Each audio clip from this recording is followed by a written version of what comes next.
আসসালামু আলাইকুম, আমি নুসরাত। আজ আপনাদের সাথে অনেক দিন পর একটি ভিডিও শেয়ার করব।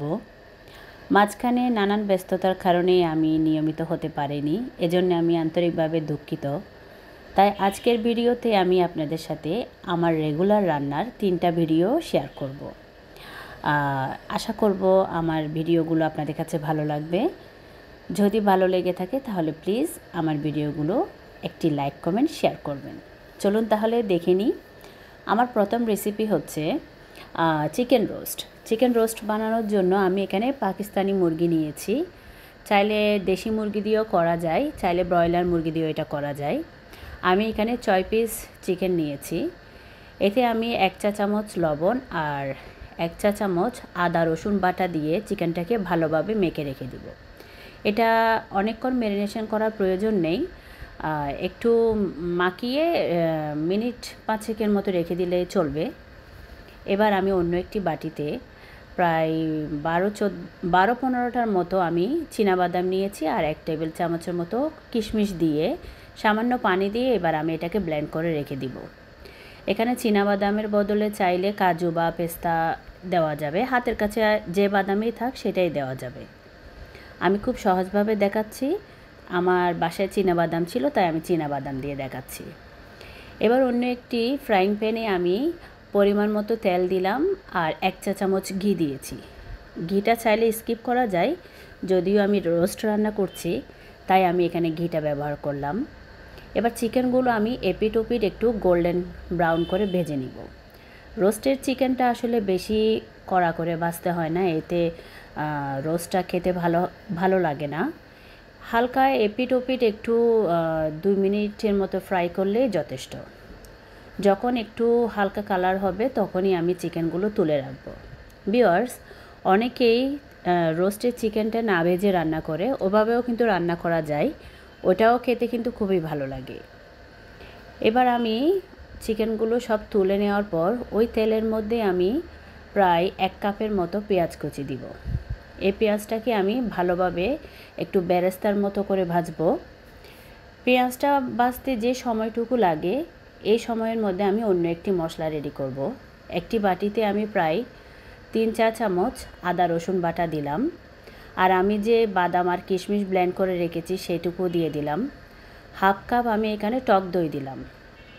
এবার লবণ দিয়ে দিব প্রায় 2 চা চামচ বা স্বাদ অনুযায়ী।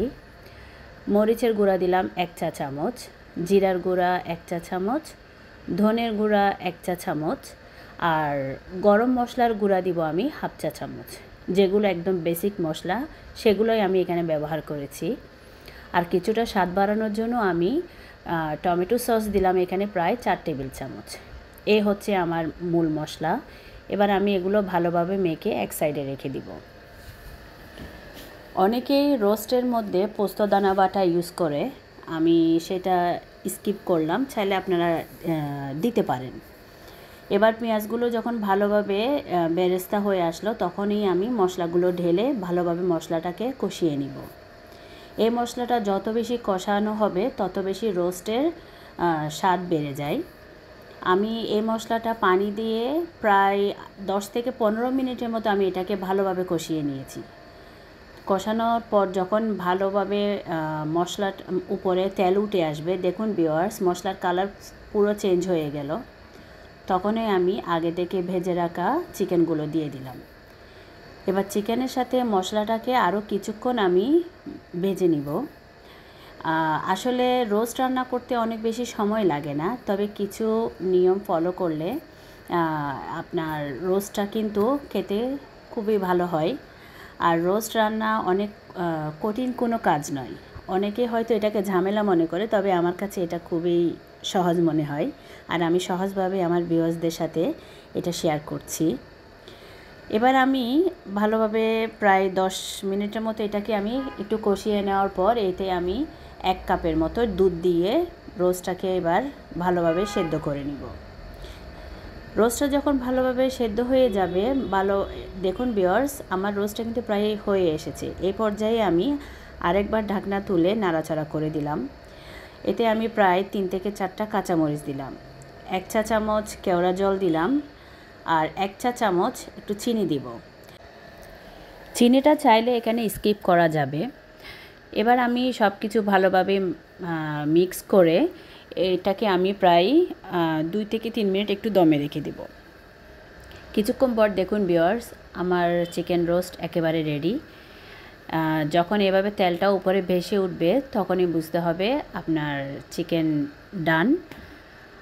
এবার আমি আমার সেকেন্ড রেসিপিতে যাব।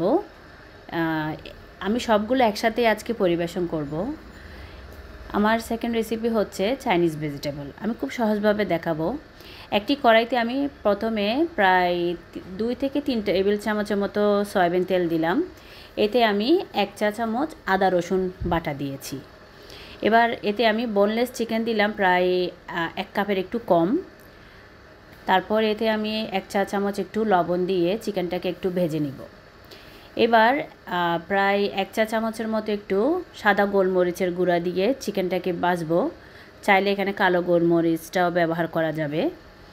চিকেনটা যখন একটু লালচে লালচে কালার হয়ে আসবে তখন এতে আমি 3 রকম ভেজিটেবল দিব। এখানে গাজর, বরবটি আর কাঁচা পেঁপে দিয়েছি। আমি একটু লম্বাটে করে পাতলা পাতলা করে স্লাইস করেছি।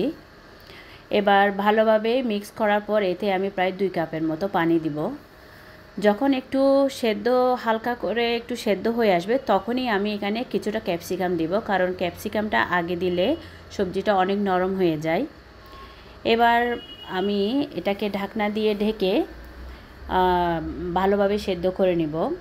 সেদ্ধ করার পর এতে আমি কিছুটা সয়া সস দিব। 1 চা চামচের মতো সয়া সস আমি এখানে ব্যবহার করেছি। আর আগে থেকে আমি কর্নফ্লাওয়ার 1 চা চামচ কর্নফ্লাওয়ার আমি অল্প কিছু পানিতে ভালোভাবে মেখে রেখেছিলাম। সে কর্নফ্লাওয়ারের পানিটা দিয়ে এবার আমি সবজিতে দিয়ে দিলাম। সবজিতে দেওয়ার পর যদি মনে হয় যে সবজি অনেকটা ঘন হয়ে আসছে তখনই এখানে আরেকটু পানি ব্যবহার করা যাবে। আমি স্বাদ বাড়ানোর জন্য একটু এখানে চিনি দিয়েছি আর আরেকটু লবণ দিয়েছিলাম। আমি অফ ক্যামেরায় আমার দেখেছি যে লবণটা একটু কম হয়েছে। সবশেষে আমি একটু ঘি দিয়ে সবজিটাকে ভালোভাবে নাড়াচাড়া করে রেখে দিয়েছি। আমার সবজিটাও হয়ে গিয়েছে। এবার আমি অন্য একটি হাঁড়িতে পরিমাণ মতো তেল দিয়ে এতে আমি পেঁয়াজ কুচি দিয়েছি, প্রায় মাঝারি সাইজে 3টা পেঁয়াজ কুচি দিয়েছি। এতে আমি এলাচ আর দারচিনি দিলাম। বেসিক গরম মশলাটা এখানে দিলেই চলবে। এবার পেঁয়াজটা একটু হালকা করে ভেজে নিব যাতে কাঁচা গন্ধটা চলে যায়। পেঁয়াজটা যখন একটু গোল্ডেন কালার হয়ে আসবে এই পর্যায়ে আমি এখানে পোলাওয়ের চাল দিয়ে দিব। আমি আগে থেকে প্রায় আধা কেজি পোলাওয়ের চাল ভালোভাবে ধুয়ে পানি ঝরিয়ে রেখেছি। সেই চালটা দিয়ে দিলাম। এতে আমি স্বাদ অনুযায়ী লবণ আর কিছুটা কিশমিশ দিয়েছি। চাইলে কিশমিশটা আপনারা বাদ দিতে পারেন, তবে কিশমিশ দিলে আমার কাছে পোলাওটা ভালো লাগে। এবার আমি চালটা খুব ভালোভাবে ভেজে নিব। একদম ঝরঝরে করে ভাজবো যাতে ভাতটা ঝরঝরে হয়। এটা একটু সময় নিয়ে চালটা ভাজলে পোলাওটা আসলে ঝরঝরে হয়। এ পর্যায়ে আমি প্রায় এখানে গরম পানি দিয়ে দিব 1 লিটার। যেহেতু আমি আধা কেজি চাল নিয়েছি তার দ্বিগুণ আমি পানি দিলাম এখানে।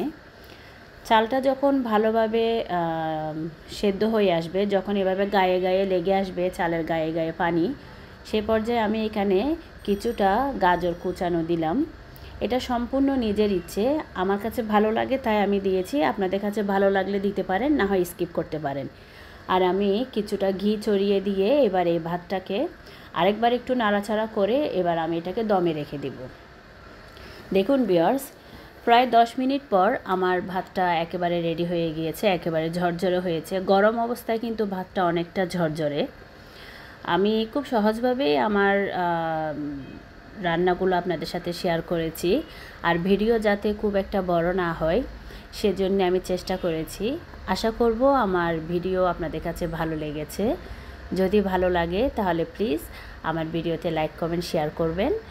আর আমি চেষ্টা করব নিয়মিত আপনাদের সাথে থাকার জন্য। আজ এই পর্যন্ত, সবাই ভালো থাকবেন। আল্লাহ হাফেজ।